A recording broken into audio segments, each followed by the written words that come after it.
Hi. I'm here to talk to you about a project I call the Enemies Project. So last spring, I gave a talk that I subtitled How I Ended Up Meeting Militants and Warlords, or 20 Steps to Avoid If You Want to Lead a Simple Life. I think after you hear my talk, you'll understand why you probably want to avoid these. So I'm an artist, but more than just making things that you put on a wall or put in a room, I see life itself as a canvas for art. The things that we do, the actions that we take, the decisions we make are brushstrokes on a large canvas that we're painting. All of us are painting that, and in particular, I see myself as painting a big canvas through my life. And what are we doing? We're trying to understand the human experience. And this piece of work that I'm telling you about is trying to understand how people come back from places of darkness to places of light. So this all started about 4 years ago. I was coming out of a 13-year marriage, and I found myself in this place of grief and guilt and rage. And I had gotten a visiting artist position at an artist foundation up in Montana. So I did what artists do. What I do is I made a lot of art, and I destroyed a lot of art. And I spent a night in an abandoned brick factory in the winter in Montana. Not something I would recommend. But I came out of that with this idea. I was just crawling my way out of this dark place, and I thought, wow, how do people come out of really dark situations in the world? You know, divorce is something pretty minimal, but there's people that go through really horrendous things in this world. And I wanted to understand, I needed to understand how people find their way out of those places. And so I came up with this idea that I called the Enemies Project. And my initial idea for this project was that I wanted to go to places of conflict around the world and bring people together from opposite sides of those conflicts, from opposite sides of wars, and photograph them together. And this is kind of a crazy idea. What do you do when you've got a crazy idea?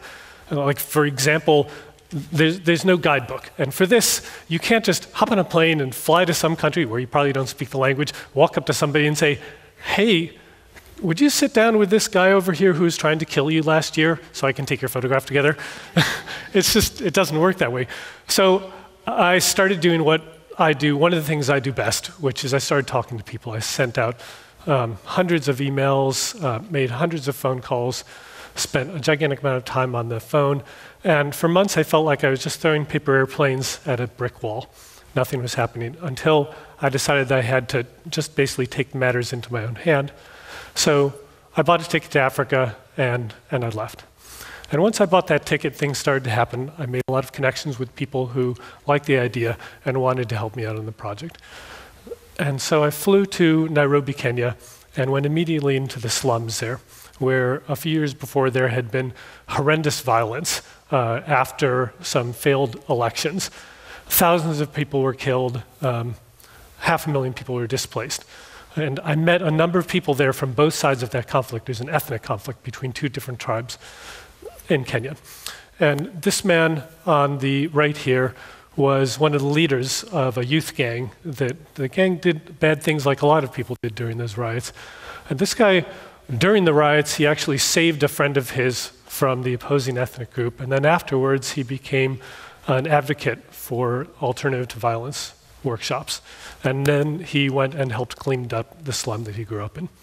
From there, I went to South Sudan, which was a very newly formed country at that time.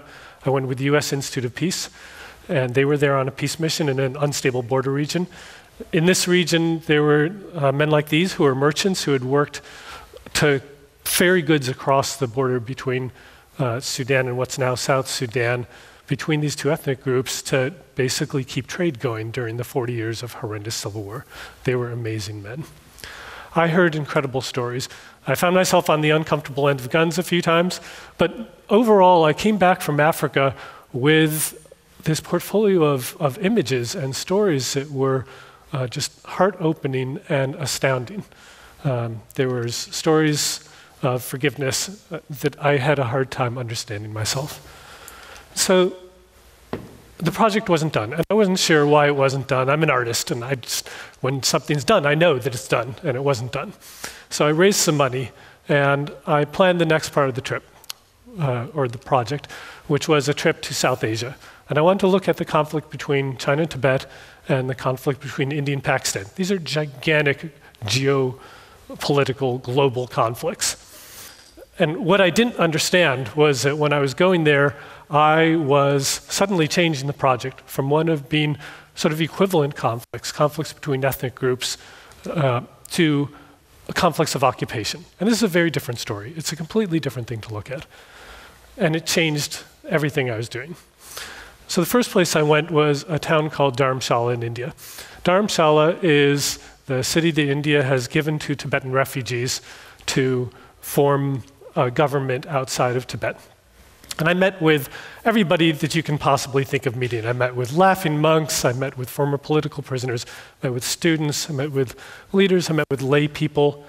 And what I found was that everybody told me the same thing. They said, this project that you did in Africa, that's great, but you cannot do that in Tibet. And I had planned to go to Tibet. And they said, the reason why you can't do that is because if you take pictures of ethnic Chinese and Tibetans together, and then you show these pictures maybe in the UN or something, the Chinese will use this as propaganda to say that everything's fine in Tibet, and everything is not fine, and you need to know that. And at the time, actually Tibet had closed to foreigners because there were monks laying themselves on fire, and there were no ethnic Chinese around Dharamshala.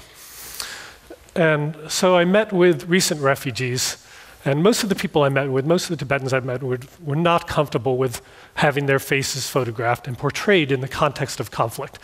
Because many of them, most of them, still have family back in China, and they were worried that if their faces were shown in this context, that their families could be in danger. So I photographed them covering their faces. This was a monk who had just recently arrived a few days before I met him. From there, I went up to Kashmir, which is the land that's on the border of India and Pakistan. Kashmir is an occupied land. And it was a bit of an irony to go from a town that India had given refuge to Tibetans from the occupied land of Tibet to Kashmir, where India is actually occupying another land. Kashmir is one of the most heavily militarized places in the country, and it's been under occupation for decades now. When I got there, I had no idea what I was getting to. You can read the history from here, but it is a Byzantine and complex history filled with people on both sides doing bad things. The first guy I met was this guy. He was our first guide in Kashmir. He grew up wanting to be a Bollywood actor, and he went and tried to do it, and when that failed, he did what all actors do. He became a militant. Fortunately, his career as a militant didn't last very long, but he was driving us around Kashmir, crazy driving, and telling us the kind of sad history of Kashmir, and at the same time looking back over the steering wheel and regaling us with impressions of Bollywood actors and Hollywood actors. It was hilarious. And we drove around and we met separatist leaders and other former militants. And then I started traveling around with some other groups and meeting women who had lost their husbands. And there are thousands of women in Kashmir whose husbands, sometimes their sons, have been taken away by the military and disappeared and never returned. There are many, many of these women. They're called half-widows in Kashmir. And from there, I went and visited an off-limits area to see some mass graves. And these are photographs of the small numbered plates on the mass graves. These are on unmarked hillsides in Kashmir. I went there with a man who had been taken away by the police in the past and tortured for taking foreigners there.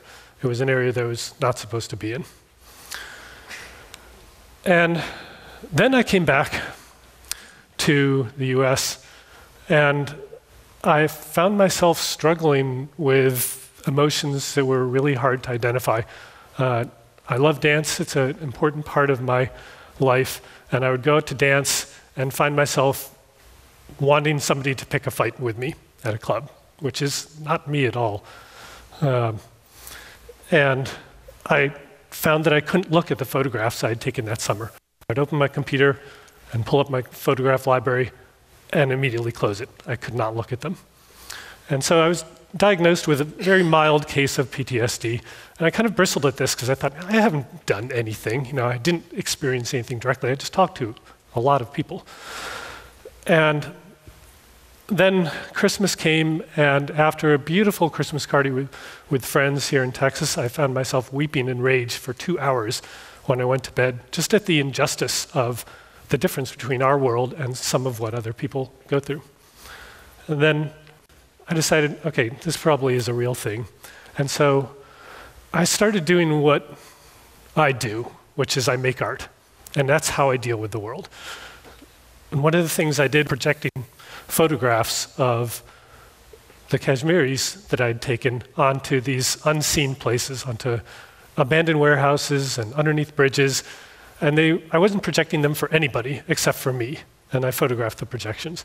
And the reason I did that was because, to me, that was a way to express what I'd heard from the people there, that they feel that they're suffering, and nobody in the world sees their suffering. Nobody knows that they're suffering. So this was my way to try and express that somehow or another. And then I moved on and tried to express what I was dealing with. And so I projected images onto my body, like those images of the grave markers from the mass graves in Kashmir. And all of these things helped to some degree. And then I was asked to give a talk. And so I gave a talk that I subtitled, How I Ended Up Meeting Militants and Warlords, or 20 Steps to Avoid, if you want a simple life. And I ran through that talk once. I gave a rehearsal just for myself. And I got to the ending, and I thought, wow, that's so dark. It's really dark. And that is not what I wanted out of this project. When I started it, that was not the reason I started it. I started this project to understand how people find their way back into light again. And I talked with some people who had come and helped me on the project, and they said, Nelson, I was with you when you were interviewing some of these people, and I saw some of the things you saw, and I understand what you saw, but it's not everything. And I started to look through my photographs again, and I saw photographs of some of the people that have suffered greatly. This woman who lost her husband and 2 of her brothers in Kashmir. They disappeared and never came back. And she's struggling. She still struggles daily, and yet she's also managed to rebuild a life that has happiness in it. And then I went back and looked through my photographs from Africa, and I rebuilt my photographic libraries. And I came across all these stories that I'd found, these amazing stories of forgiveness. This couple, who was a mixed-race couple in Sudan, who had met during the war and fell in love and gotten married, and they had kids. And this type of mixed-race couple there is extremely unusual. And I remembered a story about a woman in Rwanda who had forgiven the people that she knew had killed her family.